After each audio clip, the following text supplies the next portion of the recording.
Pada tahun 2005 kita itu berangkat haji, tahu Masjidil Haram dan Masjid Nabawi itu terheran-heran dengan arsitektur yang ada di sana.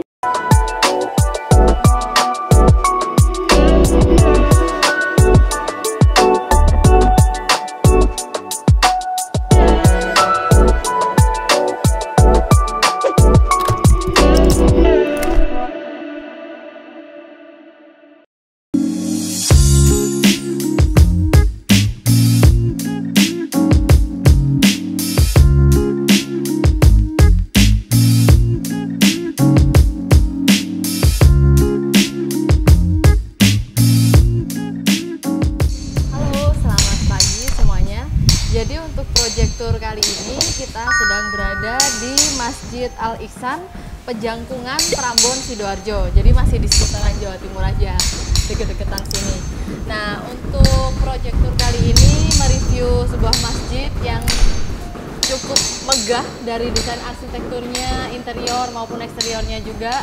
Nah, kali ini kita akan berbincang-bincang juga dengan Abah Rozak. Jadi beliau adalah salah satu yang membuat konsep dari keseluruhan masjid ini. Benar ya Abah ya? Jadi mulai dari warnanya, kemudian nanti untuk penampakannya seperti apa, termasuk juga ini kaca patri, lantai, termasuk juga untuk plafon, taman, dan sebagainya itu merupakan hasil godokan bersama dengan timnya Abah Rozak ya Abah, ya. Benar ya? Jadi boleh diceritakan sedikit mengenai awal mula, maksudnya konsep dan cerita untuk masjid ini sendiri seperti apa Bah? Ya, yang pertama kami sampaikan pada waktu awal tahun 2018 itu kita adakan musyawarah bersama takmir masjid dan panitia pembangunan masjid. Kebetulan saya di sini sebagai ketua takmir masjid Al-Ihsan Pejangkungan, juga sebagai panitia pembangunan, juga merangkap sebagai pinpro di sini. Untuk itu saya berkoordinasi pada panitia-panitia yang jumlahnya ada 49 panitia itu, saya ajak rapat atau musyawarah bersama bagaimana konsep masjid ini yang rencana kita bangun bersama ini. Alhamdulillah untuk yang pertama mengenai pasir, batu dan sebagainya sampai granit sampai sebagainya ini kita istilahnya itu koordinasi dengan panitia yang lain. Dan alhamdulillah untuk lantai yang terakhir ini istilahnya itu kita pakai dari produksi Sun Power Ngoro dengan kapasitas kita beli sampai 425 volt. Mungkin itu yang perlu saya sampaikan. Jadi gimana perkenalan? Ini masih perkenalan pertama berarti ya sama Sun Power ya, Bah ya? Iya. Yang pertama kita beli itu tidak Sun Power karena kita tidak tahu persisnya ya. Kita beli di depo bangunan atau di Mitra 10 baik di Riung atau di Surabaya atau di Mojokerto, itu kita tidak tahu persisnya, makanya kita beli di toko-toko itu, tidak beli di pabrik seperti di Sun Power. Jadi setelah kita tadi lihat-lihat untuk keseluruhan arsitektur masjid ya Bah ya, kita lihat untuk nuansanya itu semuanya itu krem ya Bah ya, krem, coklat. Kemudian bisa dibilang ada aksen untuk timur tengahnya juga, tapi juga ada aksen modernnya juga. Jadi itu sebenarnya memang masuk ke dalam konsepnya Abah yang awal, pinginnya masjid ini tidak hanya bisa diterima di saat ini saja, tapi bisa juga dalam beberapa tahun ke depan gitu ya. Yang pertama, pada tahun 2005 kita itu berangkat haji, itu tahu Masjidil Haram dan Masjid Nabawi itu kita itu terheran-heran dengan arsitektur yang ada di sana.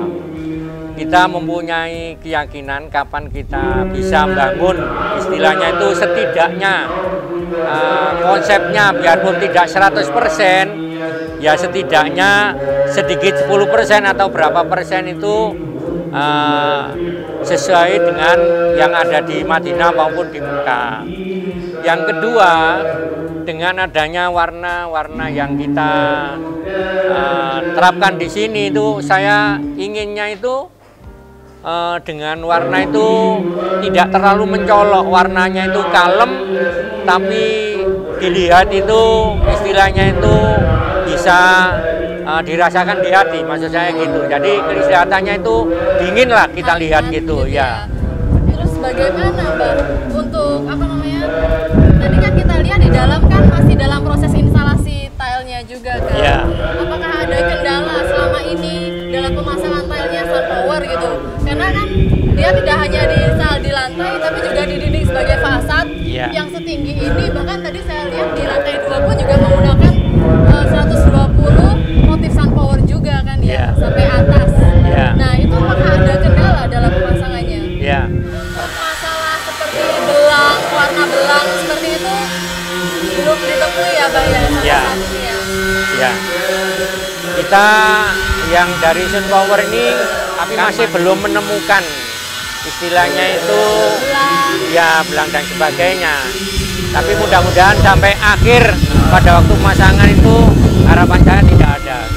Termasuk juga untuk presisinya pun juga presisi ya Pak ya? Iya. Tidak menemukan kendala. Alhamdulillah kelihatannya itu sampai hari ini biarpun tidak presisi itu tidak signifikan, tapi masih ada toleransi.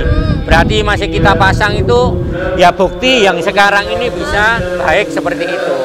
Jadi meskipun ada kendala sedikit, tapi dengan tim instalasi yang bagus dan juga mengikuti standar operasional yang ada, bisa dibilang hampir tidak ada kendala untuk hasil instalasi menggunakan tile dari SunPower ini ya. Jadi semoga untuk yang kedepannya pasti Abah itu ya repurchase, yes or no? Iya. Ini kan apa yang kita beli dengan bukti yang kita pasang itu kan kita sudah yakin istilahnya itu bahwa produksi ini memang bagus ya. Kita istilahnya itu mengatakan pada orang lain juga apa adanya nanti gitu istilahnya. Oh kalau pembelian ini seperti ini. Nah, dengan harga begitu juga bisa dijangkau, dengan kualitas juga bagus. Ini yang saya harapkan. Jadi bisa dibilang dari Abah Taufik ini pun selaku ketua tapir di masjid ini, hasil instalasi menggunakan tile dari SunPower itu juga hingga saat ini masih tidak ada kendala, baik dari segi shading, dari segi kerataan warnanya, dari segi pemasangannya, meskipun sebenarnya dia dipasang tidak hanya di lantai tapi juga di dinding. Bisa dilihat tadi waktu kita melakukan tour juga di atas di lantai 2 itu juga sedang proses pemasangan. Itu juga sampai atas, benar-benar sampai fasad yang di area yang kubahnya juga ya, apa ya, sampai habis kubah ya. Dan itu kalau bisa kita bilang itu adalah salah satu membutuhkan teknik instalasi yang tidak sederhana seperti itu. Dengan tim yang baik, kemudian mengikuti standar operasional yang ada, itu bisa dipastikan untuk pemasangan tile dari granit dan SunPower ini tidak ada kesulitan kendala seperti itu. Abah Taufik, terima kasih banyak untuk bincang-bincangnya hari ini. Terima kasih. Semoga tetap puas dengan produk maupun servis dari SunPower. Terima kasih. Terima kasih banyak. Sampai jumpa di proyek